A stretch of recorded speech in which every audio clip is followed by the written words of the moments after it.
All right, ladies and gentlemen, we're gonna react to a Black Top Buckets video, and it is Victor Wembanyama just humiliated Chet Holmgren. Now, I don't know if he was really humiliated, but it definitely did change the series much when he just. I'm not gonna say he gave up, but he just didn't go at Wemby. So let's see what we have to say about this. Let's see what he has to say about this. Go at him. Nope. He doesn't want to go at him. Holmgren at Wembanyama falls. Chet is 7'1", 4 points, 4 rebounds. He's taken 2 shots. Listen, I can't even tell you what all my buddies here in Oklahoma City that I've met have been texting me about Chet. It would be a bad look. I mean, it's just care a little bit more. Act like you care a little bit more. Scared of Wemby, isn't he? I mean, that's what it looks like, bro. Victor Wembanyama it does like just he's scared. embarrassed Chet Holmgren. Yes, in a 7-game showdown between the Thunder and the Spurs, Chet was a complete non-factor or a net negative in some of these games. None more glaring than the biggest game of them all, Game 7, where he was so awful he ended up on the bench. Chet only took 2 shots in this game. He had wide open threes he just refused to take. He's incapable of attacking off. But why did he refuse to take these shots? I don't understand. These are shots he takes.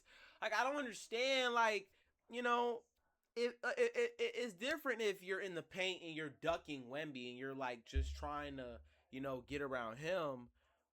But, bro, there's no way. There's just no way you can possibly be, you know, in this position. It's Game 7. Your team needs you the most. You were the second best player on a team that won 64 games. You were all NBA. You were all defensive first team. You were second in DPOY voting. And you were an all-star. What are you doing? Like, you know, it's so sad to see that this is happening. But it's only going to make him better, because I think he will get better after this, and he'll find his way. You know, he'll find his way. The dribble in a game where he was the second option with no Jalen Williams and SGA playing like an MVP, desperately needing help on the offensive end. The only other All-Star on the Thunder played like Ben Simmons, and DeAndre Ayton rolled into. Whoa. No, he didn't, because people were looking it up. Ben Simmons in an elimination game against the Hawks put up 5 points, more than Chet, 8 rebounds, and 13 assists. I'm just saying, Ben Simmons did a lot more than Chet did. Shit. Low key, DeAndre Ayton low key kind of played. Okay, let me stop. This was his last shot attempt of the entire game. That's what I'm saying, bro. Of the entire game. In the first quarter. No, I'm not joking. That's not good from your all-star player. It would have been better if he took like 25 shots and he only made 7 of them. That would have been better, because at least it would have told people, it would have let people know that you're not afraid of Wemby, and you're trying, and you're gonna take them shots, and you're trying your best. This don't show shit. You weren't trying anything here. He didn't try a single thing here at all. He didn't try at all. Looking at the screen, his last shot attempt, he took 2 shots. His last shot attempt was with 9 minutes and 30 seconds in the first quarter with 12 seconds on the clock. In the first quarter. That's disturbing. Even the commentators were begging him to attack, but this was the result. There goes Holmgren at Wembanyama falls. He wasn't very strong with the ball, just letting the Spurs take it from him. He had awful turnovers. He wasn't aggressive on the glass, only 4 rebounds. Chet Holmgren looked scared. He looked like he wanted nothing to do with Wemby. He was completely overmatched in this series. On defense, he was getting destroyed by Wemby, even when he wasn't his primary. This is the runner-up for the Defensive Player of the Year award, by the way. He came second Defensive Player of the Year voting, by the way. And this is what he's doing. This is what's happening to him. Defender.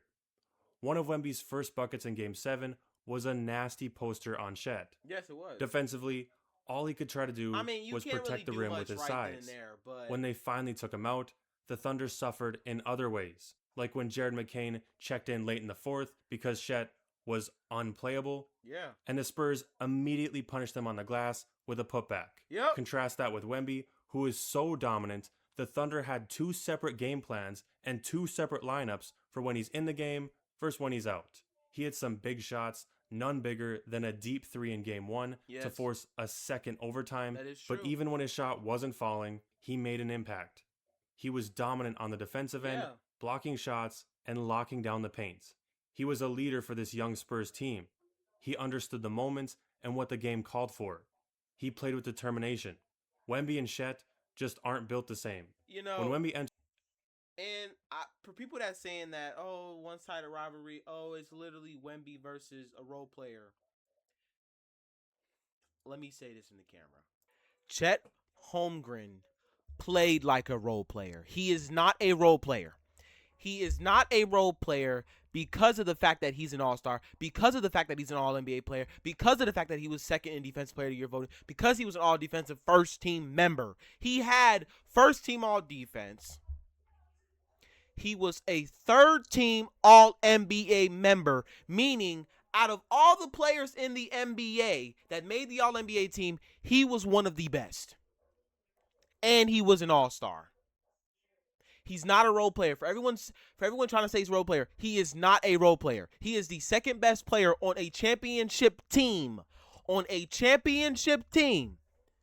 A guy that averages about 17 to 18 a game just because, you know, y'all think because he's not as good as Wemby that he's just a role player. No, he's not just a role player, but he played like a freaking role player the whole series. The whole series, he played like a role player. He was hitting shots all Lakers series. All Lakers series, he looked great. But then he ran into the one guy that he cannot mess with. The one guy that every time someone mentions him about a rivalry, he duck and smoke. People are saying he's scared of him. People are saying he's ducking smoke. That lets you know everything you need to know. He's not a role player. So stop saying he's a role player because he's not one. He made an all-NBA team. He was all defensive first team player and an all-star. He's not a role player. So stop saying he's a role player. It's his fault, and he has to accept the fact that they lost. But he'll get better, he'll improve, and they move forward from this. But anyone saying he's a role player, you're wrong. He's not a role player. So stop saying that. And yes, it's a one-sided beef. But Chet needs to start acting like more than it being a one-sided beef. Because guess what?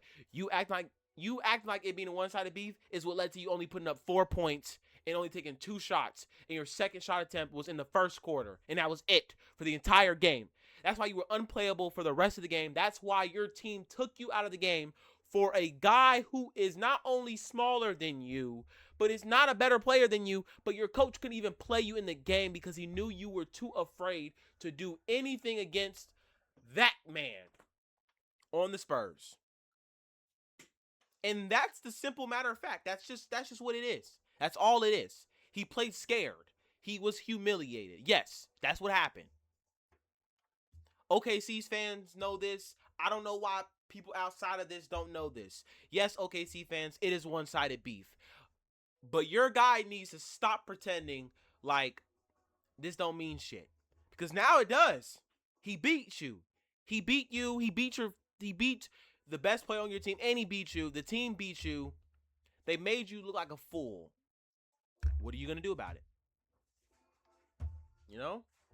the media tried to push this rivalry with Chet Holmgren, which Wemby denied, but there never was a rivalry.